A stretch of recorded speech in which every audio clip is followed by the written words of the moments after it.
Goeiemôre. En vandag is dit Handelinge 28 en ons sluit af met Handelinge 28. Dit begin met 'n skipbreuk en dit eindig met 'n oop deur in Rome. Maar voor ons lees, kyk en let op vir een ding vandag.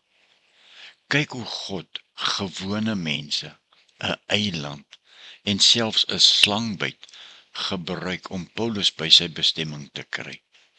Kom ons bid net gou en dan gaan ons lees. Vader, dankie dat U woord nie net geskiedenis is nie, maar 'n padkaart vir ons lewe. Here, ons het nou net saam deur storms, vrae en wonderwerke hier in Handelinge geloop. Maak nou ons harte stil, Here. Help ons om nou te hoor wat U vandag vir ons wil sê deur hierdie laaste hoofstuk in Handelinge. Ons bid dit in Jesus se naam. Amen. Paulus op die eiland Milet, hoofstuk 28 vers 1.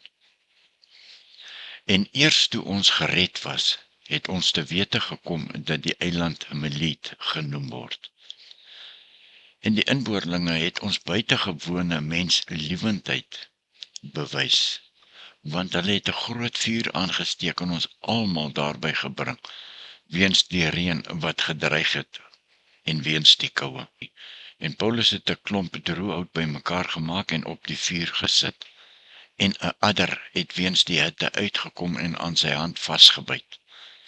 En toe die inboorlinge die dier aan sy hand sien hang, sê hulle vir mekaar, hierdie man is beslis 'n moordenaar, wat die goddelike wraak nie laat lewe nie, al is hy uit die see gered.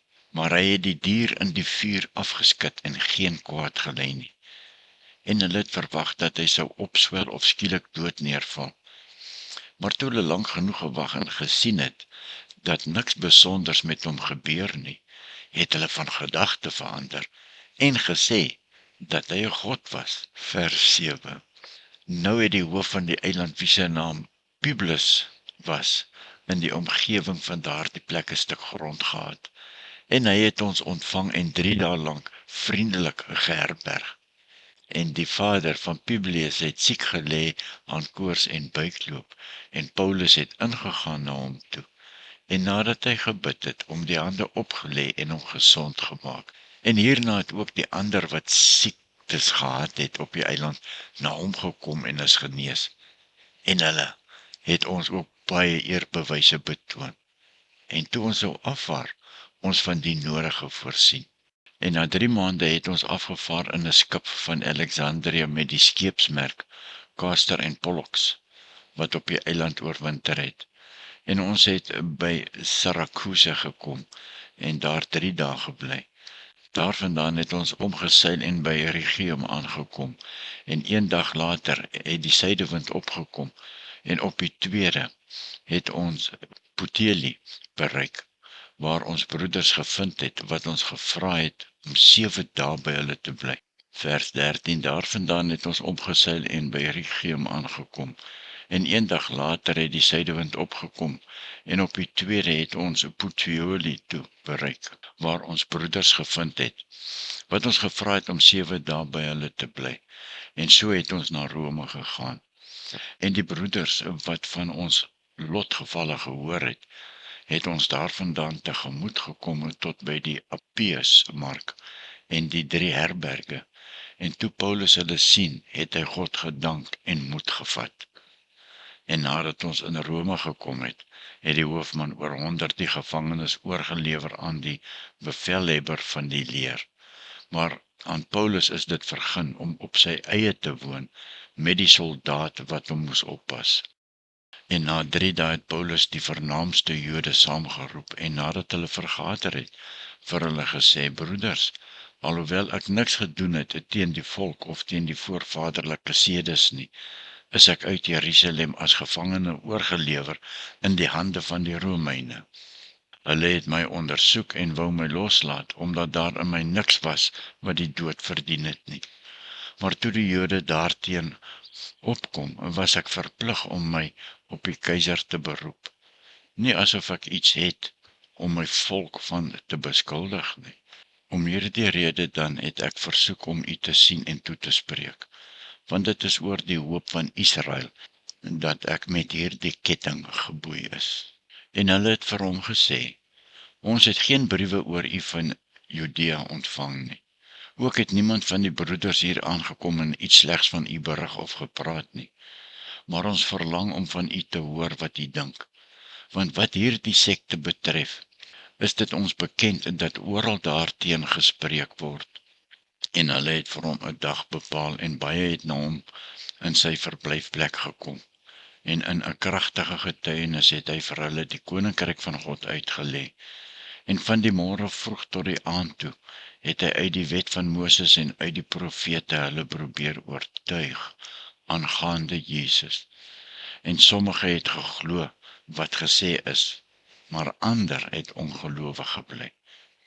En toe hulle onder mekaar onenig was, het hulle uiteengegaan en nadat Paulus hierdie woord gesê het, naamlik, tereg het die Heilige Gees deur Jesaja die profete tot ons vaders gespreek en gesê, gaan na hierdie volk en sê, met die gehoor sal julle hoor en glad nie verstaan nie, en julle sal kyk en glad nie sien nie, want die hart van hierdie volk het stomp geword, en met hulle oor het hulle beswaarlik gehoor, en hulle oë het hulle toegesluit, omdat hulle nie miskien met die oë sou sien en met die ore hoor en met die hart verstaan, en hulle bekeer en ek hulle genees nie.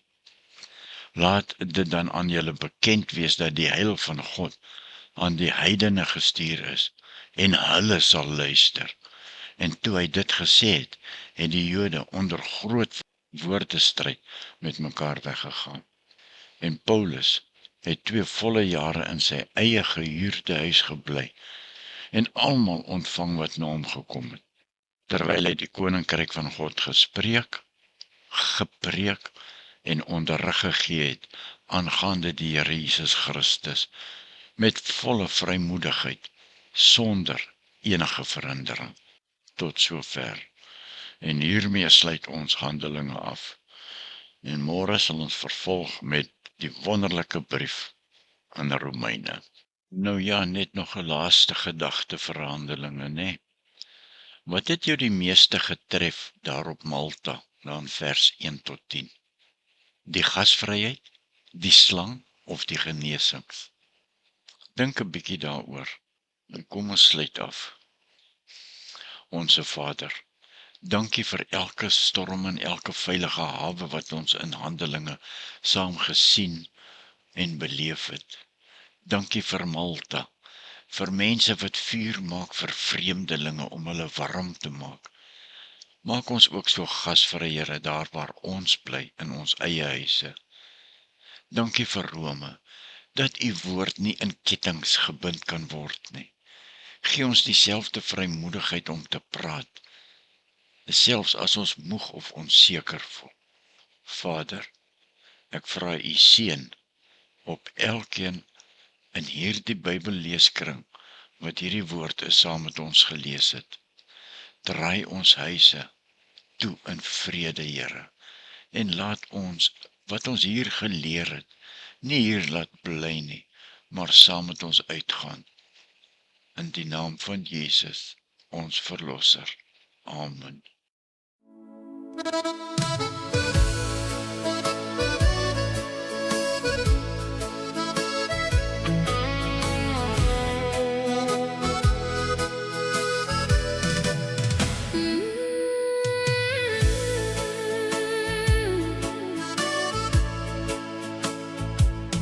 Keep me, Jesus, as the apple of your eye.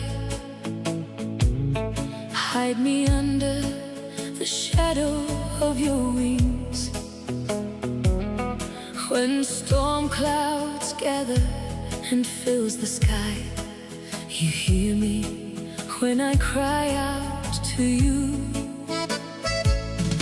Though the night is dark and my faith is weak, and the winds of fear begin to blow,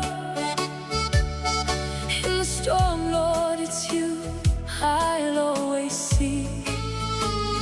Jesus with me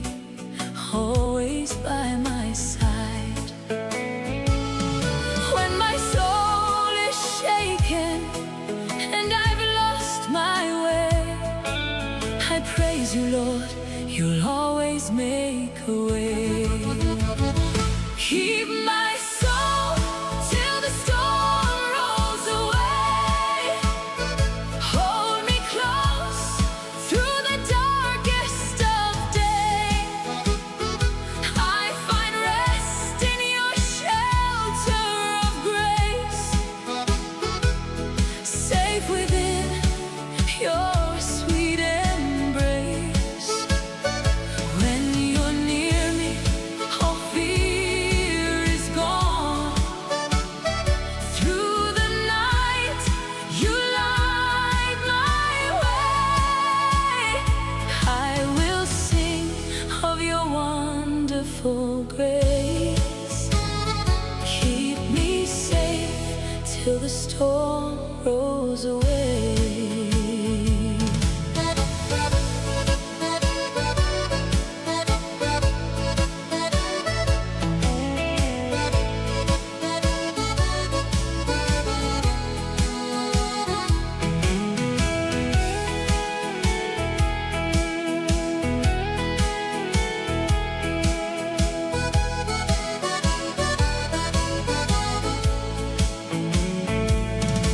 At midnight, when it's darkest, the storm is all around me.